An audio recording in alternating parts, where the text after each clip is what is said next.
Hey, it's Akurios once again, and I'm back at you after a very long while. I know it's been ages since my last video, since you last saw me, and I know you've missed me, and I have missed you. I have missed you.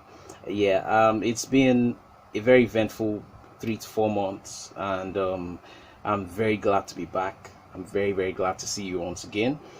See you once again. I can see you through the airwaves and all that. Okay, and but today I'm going to be doing, it's going to be hopefully a very short video, because I'm going to be talking about something very quickly, something that is going to help vocalists and singers out there, professional, amateur, experienced, not so experienced, and it's going to help us.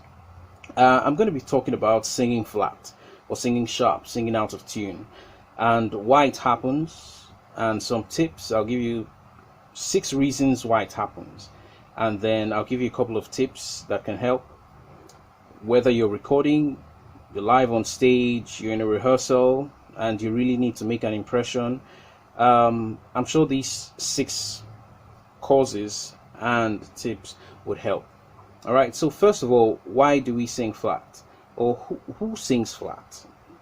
Is it possible to sing flat? Of course, everybody sings flat under the right circumstances. If you just have the right circumstances around you and you do what and you do 1 or 2 things wrong, you're definitely going to sing flat or sharp.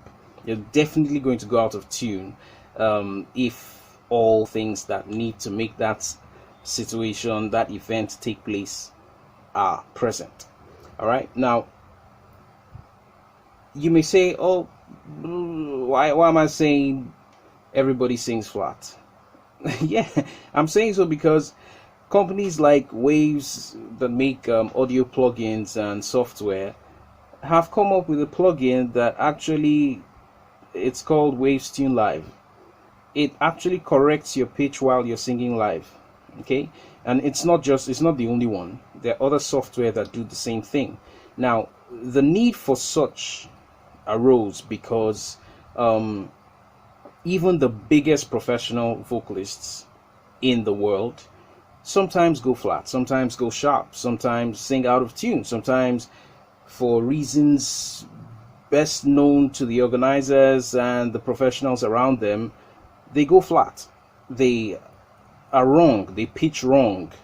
Sometimes it happens to everybody, so you don't have to beat yourself up when you sing flat. You don't have to. There's no need to say, oh, this is not for me, maybe I'm not cut out for this, maybe I'm not called to be a vocalist or whatever. No, there's no reason for that.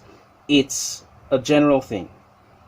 Under the right circumstances, even the best do this, so don't beat yourself up. Now, reason number 1, you're absent-minded. You're not in the moment. The rehearsal or the performance, you're live on stage, you are in the studio recording, and for some reason you're thinking about lunch, or you're thinking about your problems, or you're thinking about your maybe something very exciting happened in your life a couple of minutes before the session, and your mind is not in the music at that particular point in time.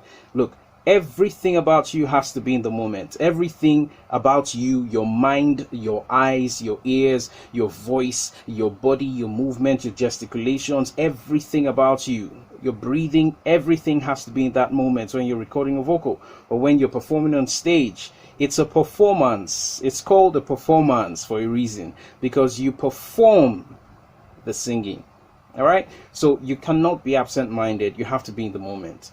Reason number 2, and this is very important: poor breath support. Now, I mentioned in a recent post that breath management is the most important aspect of vocal training.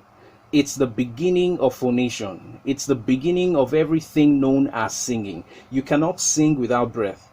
So if you have a poor breath support, you have to realize that the note, the phrase is not going to end well. You are definitely going to go a couple of cents, and in most cases almost a semitone out of tune on that pitch. You're going to go flat, you're going to go weak the quality of your tone, the strength in your voice is going to wither towards the end. It happens to everybody. Poor breath support, that's what you're going to get. That's what you're going to get. You can't escape it. So in between phrases, take big breaths. Take in air, big breaths before phrases that will last you through that phrase, and every single note is going to be strong and steady. All right? And then every pitch, every word, every single note is going to be correct. It will help you. That's reason number 2. Reason number 3, why we sing flat, why everybody sings flat sometimes, is that you've not learned the melody correctly. The lyrics are still eluding you. You're not sure yet. You didn't learn the song properly. You didn't learn the melody properly. You didn't commit the lyrics to your memory, and so you're struggling through the lyrics and the melody and the tune and the notes. Oh, am I getting it right? You're not sure. That uncertainty brings about wrong notes. So if I want to sing a ba and I'm not sure whether it's a ba or a ba, I'm definitely going to sing something else. I'm not going to sing either of them. I'm going to miss the whole thing. So you're not sure. So the uncertainty is definitely going to produce a wrong note, a wrong melody. If you're not sure of the melody, if you're not sure of the lyrics, you're going to make a mistake. Because uncertainty does not make you choose something else over the other. Uncertainty makes you do something totally out of the picture, out of the question entirely. All right, so it's very important that you, even if you have to take time, even if you have to delay the session, the performance, the rehearsal for a couple of minutes, you have to be sure. You have to be sure of what we're going into before we begin. It makes the job easier for everybody. Look, the engineer, the producer, your bandmates, the musicians, they're going to be excited that you did your job thoroughly, that you learned the song, the melody, the lyrics perfectly before you came. So that's reason number 3.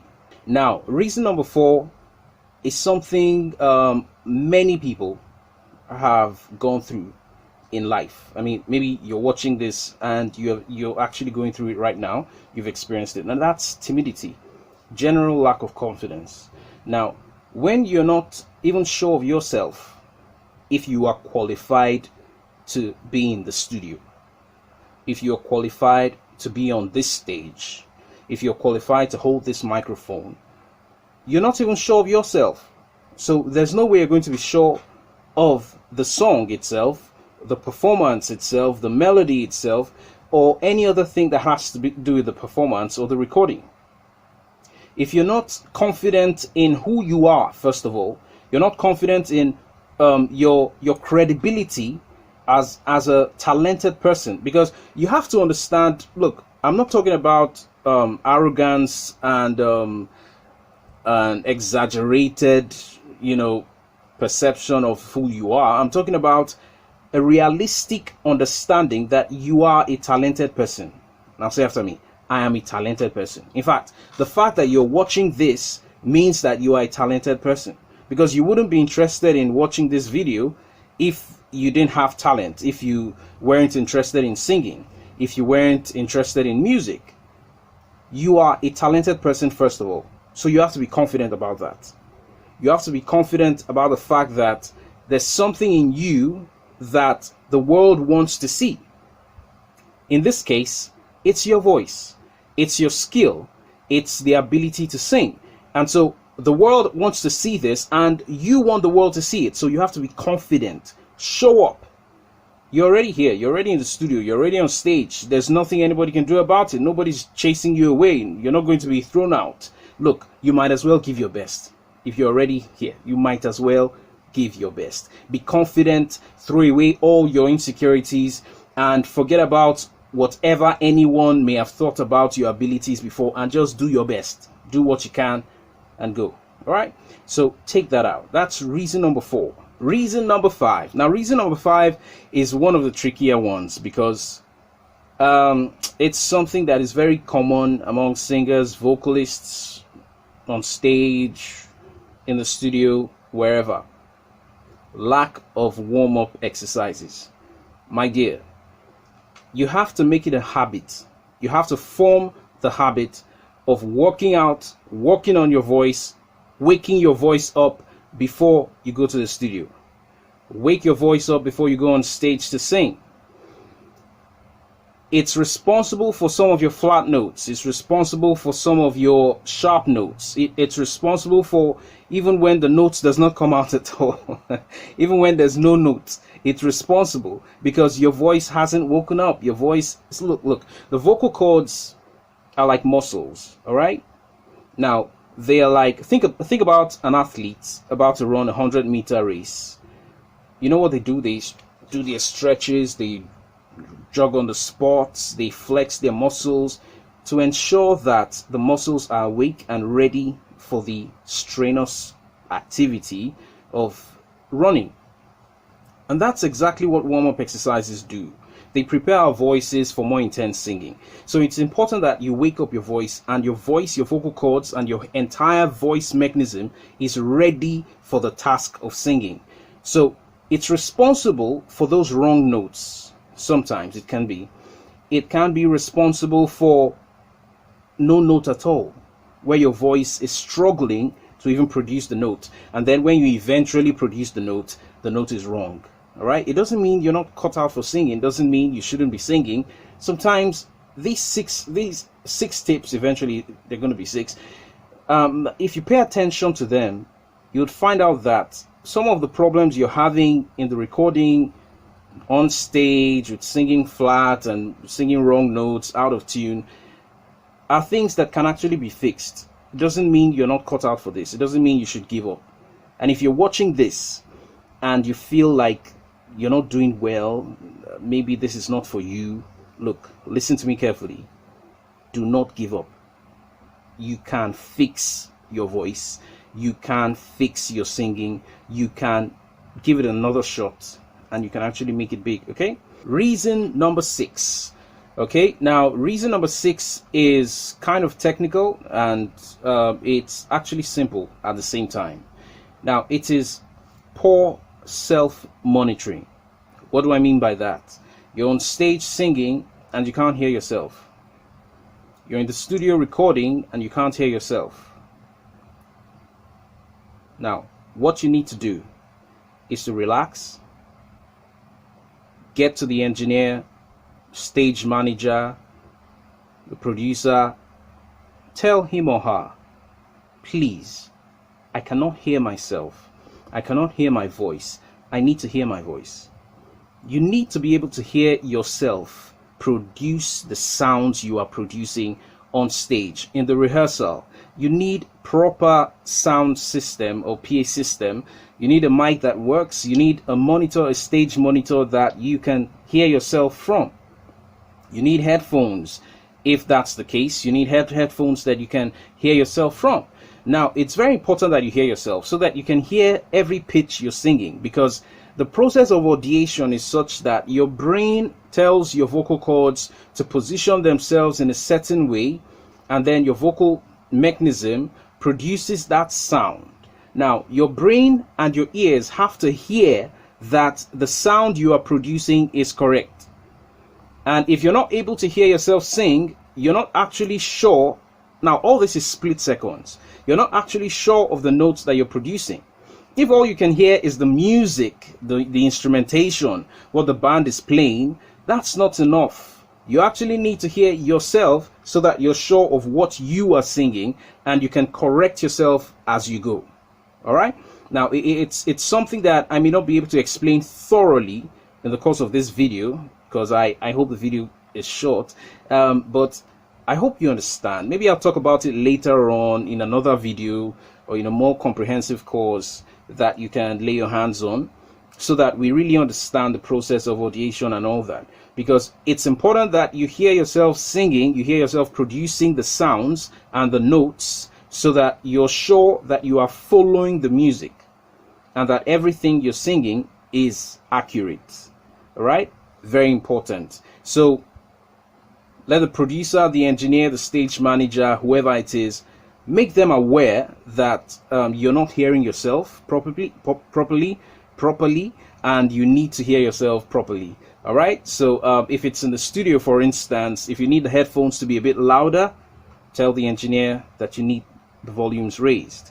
Now, if you're on stage, you need the engineer to ensure that the stage monitors are working. Now, they should be working. If they're not working, there's a problem. Get the engineer to ensure that the monitors are working. All right, now these 6 reasons and tips and help, guidelines that I've given you are not all there is to singing flat or pronouncing wrong notes. It's important that we do more research, learn your own voice for yourself, and if you have any issues that you think or anything that you think should be the reason you're having issues in this particular area, do some research and reach out. You can reach out, ask questions, and ensure that you get help. A little disclaimer: apart from actual tone deafness and people who are not interested in singing at all, people who don't have any musical talent at all, now these 6 things will help every other person who is interested in singing. All right, if you're interested in singing and you are singing currently, or you intend to start singing anytime from now, these 6 tips are going to help you in the area of getting your notes right. So I hope this helped. See you soon. When the enemy comes in like a flood, the Lord will raise a standard against him.